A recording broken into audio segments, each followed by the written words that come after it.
हाँ जी, what's up everyone, that's boy गमजी and welcome to my channel G talks Canada. आज की वीडियो में हम बात करेंगे चेल्सी एंड कॉल्टन की एंगेजमेंट शूट के बारे में। Chelsea and Colton Canadian white बहुत ही प्यारा कपल है जिसकी रिसेंटली मैंने वेडिंग भी शूट की है। तो गाइज ये वाला वीडियो देखने के बाद इनकी वेडिंग वाला वीडियो भी आप जरूर देखें because it was so much fun. तो गाइज होता क्या है, यहाँ कनाडा में लोग वेडिंग से पहले एक एंगेजमेंट शूट करवाते हैं जिसे हम इंडिया में प्री वेडिंग शूट भी बोल देते हैं। यहाँ पे प्री वेडिंग शूट थोड़ा सा अलग सिनेरियो में होता है। जस्ट कपल होता है और एक फोटोग्राफर होता है। हमारे इंडिया में भी मैंने बहुत सारे प्री वेडिंग शूट्स किए हैं, बट वहाँ का जो वाइब है ना, इट्स टोटली डिफरेंट। घर वाले भी साथ में होते हैं, चाचा चाची भी साथ में होते हैं, सारे कजन्स आए होते हैं प्री वेडिंग शूट में। यहाँ की एंगेजमेंट शूट या प्री वेडिंग शूट्स थोड़े से डिफरेंट होते हैं एज़ कम्पेयर टू इंडिया। क्योंकि इंडिया में भी मैंने बहुत सारे प्री वेडिंग शूट्स किए हैं। फ़र्क सिर्फ इतना है कि यहाँ पे एंगेजमेंट के लिए सिर्फ कपल आता है और एक फोटोग्राफर होता है। वहाँ पे इंडिया में हमारे पूरा परिवार आता है ब्राइड एंड ग्रूम के साथ, कपल के साथ, और फोटोग्राफर एक नहीं होता है, कम से कम 10 फोटोग्राफर्स होते हैं। आई मीन पूरी टीम होती है फोटोग्राफर्स की just for pre wedding shoot. I mean इसमें कुछ बुरा नहीं है, it's just a mindset of people over there. अगर आपको वो हायर कर रहे हैं, अगर आप 5 से 10 बंदे एज ए फोटोग्राफी टीम जा रहे हैं, तो उनको ऐसे लगता है कि यार समथिंग इज़ गोइंग ऑन, है ना। फोटोग्राफर आ रहे हैं, वीडियोस कोई ले रहा है, कोई पिक्चर्स ले रहा है, तो it's kind of a different vibe over there. पर यहाँ पे ऐसा नहीं है। यहाँ पे बहुत ही सिंपल लुकिंग सा प्री वेडिंग शूट या एंगेजमेंट शूट होता है।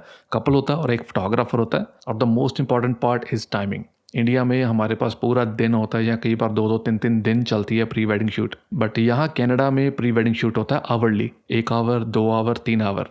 तो मैंने पर्सनली जितने भी एंगेजमेंट शूट्स किए हैं वो 1 आवर के सेक्शंस ही रहे हैं। इसका मतलब ये नहीं है कि पिक्चर्स अच्छी नहीं आएंगी या क्लाइंट हैप्पी नहीं होगा, नहीं, सारा काम 1 घंटे में कंप्लीट हो जाता है। तो गाइज़ इस वीडियो का पर्पस भी यही है। अगर आपके पास भी टाइम कम है, आपके क्लाइंट के पास टाइम कम है, और आप एक अच्छा फोटोशूट करना चाहते हैं with in that time frame, तो मैंने यहाँ क्लाइंट के साथ 1 आवर में 3 डिफरेंट लोकेशंस कवर की हैं, 2 डिफरेंट आउटफिट्स कवर की हैं। तो चलिए गाइस वीडियो में आगे बढ़ते हैं with my camera setup. For that photo shoot I have used Sony A7 IV, जिसके साथ अभी मैं वीडियो शूट कर रहा हूँ।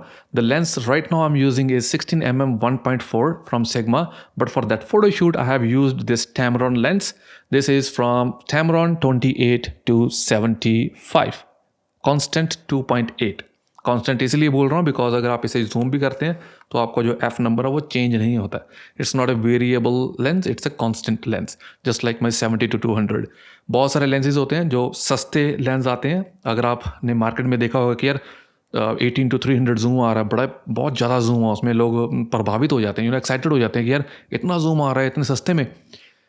कांस्टेंट नहीं होते हैं क्योंकि वो 3.5 से लेके 5.6 तक या 6.7 तक जाते हैं। तो those lenses are cheap lenses, not expensive. Cheap नहीं बोलूँगा, नॉट एक्सपेंसिव लेंसेज होते हैं, but these lenses something like that, या फिर 70-200 जो मैं नाइकॉन के साथ यूज़ कर रहा हूँ, दीज आर 2.8 कॉन्स्टेंट। इनकी जो वेरिएबल नहीं होते, तो सो ओवरऑल क्वालिटी में बहुत फ़र्क आता है with these kind of lenses. So anyways guys, next I want show you my vlogging camera. This is from Sony ZV-E10। इसके साथ जो आप देख रहे हैं वो जो बिहाइंड द सीन वाली वीडियोस, वो इसी के साथ बनाई गई हैं। इसमें मैं अभी Tamron का 17-28 लेंस यूज़ कर रहा हूँ। Tamron 17-28। I can remember if I was using the same lens that day because काफ़ी दिन हो गए हैं वीडियो शूट किए हुए। एंड मोर ओवर गाइज, अगर आप भी एक वीडियो शूट करते हैं या फिर मेरी तरह बिहाइंड द सीन रिकॉर्ड करना चाहते हैं, तो आप अपने साथ एक असिस्टेंट लेके जाएं। यहाँ पे कनाडा में असिस्टेंट्स काफ़ी महंगे हो जाते हैं, इसलिए I have asked my wife to help me out, तो उसके बाद उसको मैं कॉफ़ी पे भी लेके गया हूँ। ऐसा नहीं है, I am not like that kind of guy, so मैं कंपनसेट करता हूँ गाइज, तो उसे भी मुझे कंपनसेट मुझे करना पड़ा। कॉफ़ी लेके गया हूँ उसके साथ। तो एनीवेज गाइज, ये तो हुई अंदर की बातें। अब बात करते हैं फ़ोटोशूट की। तो फ़ोटोशूट मेरा कैसा था? So how was the photoshoot? मौसम बहुत ही प्यारा था। मौसम मैं इसलिए बोलता हूँ हर वीडियो में बार बार बिकॉज कनाडा में अगर समर है ना, तो वो समर भी कई बार इतनी विंडी होती है या फिर रेनी सीजन होता है ना, तो बहुत कम दिन बचते हैं हमारे पास एक अच्छा वेदर को एंजॉय करने के लिए। तो फाइनली उस दिन बहुत अच्छा वेदर था, क्लाउडी नहीं था, इट वाज वेरी सनी। और सनी में क्या होता है कि आपको शाम को ना गोल्डन आवर्स मिल जाते हैं, राइट। सो गोल्डन आवर्स बहुत लिमिटेड से होते हैं कनाडा में, हर रोज़ गोल्डन आवर नहीं होता because of the clouds and rain. तो कपल बहुत ही प्यारा था, बहुत ही सिंपल लुकिंग उन्होंने कपड़े पहन रखे हैं, क्योंकि यहाँ पे ना प्री वेडिंग्स या एंगेजमेंट्स को इतना हाइप नहीं करते हैं जैसा इंडिया में होता ना। हम वहाँ पे तो मेकअप शेकअप कर, वो ड्रेसेस खरीदो, दिस एंड दैट, राइट। यहाँ पे नहीं होता। जितने भी मैंने मोर देन 50 एंगेजमेंट शूट्स मैंने किए हैं अब तक, तो सभी जितने भी मेरे क्लाइंट्स आए हैं वो सभी नॉर्मल ड्रेसेस में थे। They were not wearing extraordinary, simple जो रोज़ पहनते हैं कपड़े वही वो पहन के आए थे। लड़का और भी सिंपल लग रहा था, लड़की ने चलो फिर भी एक अच्छी ड्रेस टाइप पहनी हुई थी। तो एनीवेज गाइस, आगे चलते हैं वीडियो में। हमने शुरू किया एक ब्रिज से। लोकेशन बहुत ही प्यारी थी। It was a dog park by the way, but वो लोकेशन मेरी तो अब फेवरेट हो गई है।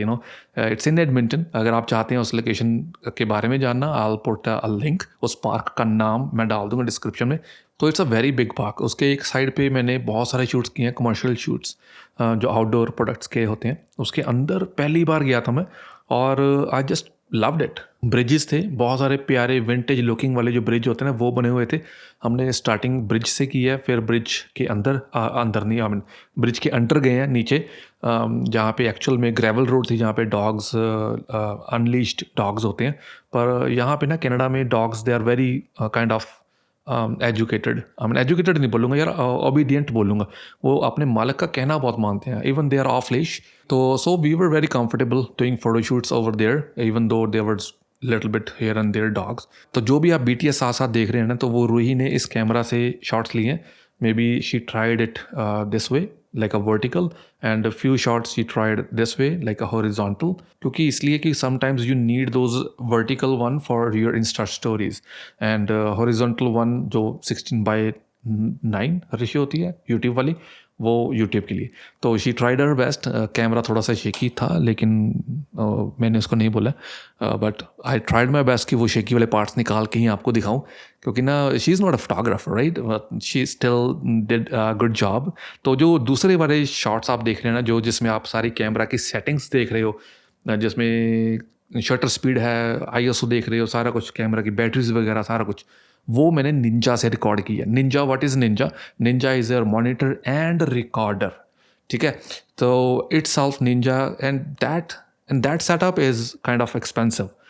एक सिर्फ मॉनिटर ही आपको अराउंड $500 का मिलेगा। HDMI केबल चाहिए, फिर आपको एक अडेप्टर चाहिए जो कैमरा से निंजा को अटैच करेगा, काइंड ऑफ स्मॉल रिंग का मैंने यूज़ कर रहा हूँ, स्मॉल रिंग, या फिर टिल्टा एक अच्छा ब्रांड है, उसका आप ले सकते हैं।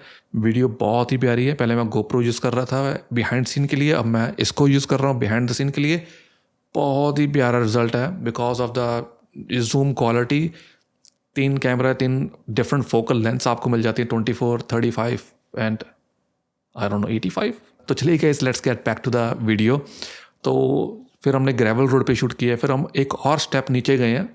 3-4 स्टेप्स थे उस ग्राउंड में, जो सबसे ऊपर वाला ब्रिज है, फिर एक और ब्रिज है, फिर उसके नीचे एक छोटा सा झरना बह रहा है। झरना नहीं, मतलब गंदा पानी था, स्मेल थी वहाँ पे, so we stayed like around 5 minutes. बहुत सारी पिक्चर्स वहाँ पे क्लिक किया। तो गाइज उसके बाद हम गए हैं सीधा मेन पार्क में। मेन पार्क एक फ्लैट सरफेस था। तब तक गोल्डन आवर ऑलमोस्ट शुरू हो चुका था। बहुत ही प्यारा सा वेदर था वहाँ पे, पर मच्छर थे थोड़े थोड़े। तो अगर आप देख रहे हैं तो मेरा क्लाइंट जो है वो बार बार मच्छर को उड़ा रहा है। तो यूजुअली क्या होता है कि मैं ना बग स्प्रे साथ में लेके जाता हूँ। तो उस दिन आई डोंट नो कैसे मैं भूल गया हूँ, या फिर मेरी गाड़ी में पड़ा होगा। तो we were kind of far from the parking lot, क्योंकि चल चल के हम काफ़ी दूर अंदर तक पार्क में चले गए थे। तो टाइम भी लिमिटेड था, उनको भी जाना था, तो इसलिए बग स्प्रे वाला सीन नहीं हो पाया, यूजुअली मेरे पास होता है। तो मीनवाइल क्लाइंट ने ऑलरेडी ड्रेस जो है वो चेंज कर ली थी। अगर आप देख रहे हैं कि गोल्डन आवर में ड्रेस डिफरेंट है, पहले ड्रेस डिफरेंट थी।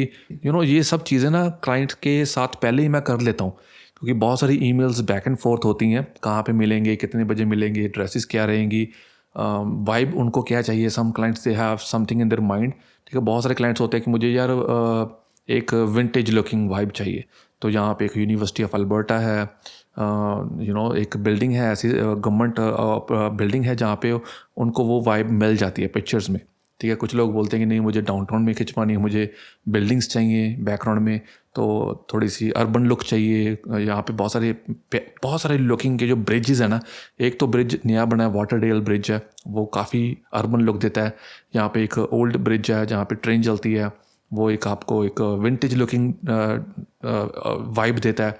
तो बहुत सारी ऑप्शंस होती हैं यहाँ पे। क्लाइंट को जो चीज़ पसंद है उसके हिसाब से हम लोकेशन को सेट करते हैं, टाइम सेट करते हैं एंड फ़ोटोशूट होता है। तो जब आप ये सारी चीज़ें पहले क्लियर कर लेते हैं ना, तो जो फ़ोटोशूट वाला दिन होता है ना, उसमें आपको ज़्यादा हैसल नहीं होती। ठीक है, आप क्लाइंट की जो टेस्ट है वो आपको पता होता है। ठीक है, क्लाइंट के साथ आप ऑलरेडी बात कर चुके होते हो, तो काफ़ी कंफर्टेबल हो चुके होते हो आप क्लाइंट के साथ। क्लाइंट को भी पता होता है कि यार this is the photographer, he knows the things, आप अपना काम उनको दिखाते हो, वो अपनी कुछ एग्जाम्पल पिक्चर्स आपको सेंड करते हैं, then you have something in your mind कि अच्छा क्लाइंट ऐसी चीज़ें देख रहा है। ठीक है, अगर आप कर सकते हो क्लाइंट को बोल दो, अगर आप नहीं कर सकते तो क्लाइंट को बोलो कि यार ये चीज़ें नहीं हो पाएंगी बिकॉज ऑफ सम रीजंस। ठीक है, ऐसे नहीं कि कोई इटली में कोई फोटोग्राफर है उसकी वो आपको रेप्लिका यहाँ पे नहीं मिल सकती। Italy is different.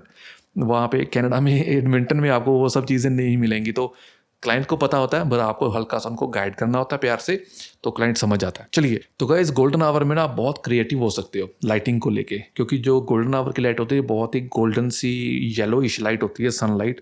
उसमें आप क्या दो चीज़ें कर सकते हो, एक तो रिफ्लेक्टर यूज़ कर सकते हो अगेंस्ट द लाइट, एक आप स्ट्रोब लाइट यूज़ कर सकते हो। मैंने दोनों ही नहीं यूज़ की हैं, still I got very good results. Usually मैं स्ट्रोब लाइट यूज़ करता हूँ विद अ सॉफ्ट बॉक्स। ठीक है, अगर फेस को थोड़ा सा लिट करने के लिए। जो गोल्डन आवर की पिक्चर क्वालिटी होती है it's totally different, it's a different vibe. आप बहुत सारी चीज़ें गोल्डन आवर में आप कर सकते हो, लाइटिंग के साथ बहुत प्ले कर सकते हो, different type of creativeness. Late से अगर आप एक सॉफ्ट बॉक्स के साथ स्ट्रोब लगा के पिक्चर्स क्लिक करो तो आप एक सब्जेक्ट को डिफरेंट तरीके से लिट कर सकते हो विद डिफरेंट जेल्स के साथ। लेट से if it's a blue sky, you can make a sky orange with different type of gels के बारे में बात करेंगे। I would love to make another video with the different type of gels and stuff। strobes कैसे use करते हैं या photography में फ्लैश लाइट्स कैसे यूज़ करते हैं। बहुत सारे जो फोटोग्राफर्स हैं they do natural lighting, it's okay, it's their own style, but strobes के साथ अगर आप फोटोग्राफी करोगे ना तो इट्स अ डिफरेंट लेवल। आपकी पिक्चर्स में एक चार चांद लग जाता है जैसे बट यहाँ पे मैंने ना ही रिफ्लेक्टर यूज़ किया है और ना ही एक स्ट्रोब यूज़ की है। हालांकि मेरे पास ऑप्शन थी बट टाइम लिमिटेड था, client needs to go somewhere और मच्छर भी था, और गोल्डन आवर है वो जो ज़्यादा टाइम नहीं रहता है, may be 30 to 40 minutes. But हमारे इस केस में हम इतने प्रिपेयर नहीं थे कि हम गोल्डन आवर को एक अच्छे तरीके से शूट कर पाए। But the pictures you are looking at those are edited pictures. हल्का फुल्का मैंने रिटच किया है, कलर को हल्का फुल्का मैंने रिटच किया है इधर उधर। So guys, I hope you guys love this video. If you do, make sure you guys like, subscribe and share this channel. बहुत सारे वेडिंग के BTS आने वाले हैं, बहुत सारे कमर्शियल्स के BTS आने वाले हैं इसी चैनल पे। Subscribe this channel. Till then take care, bye bye.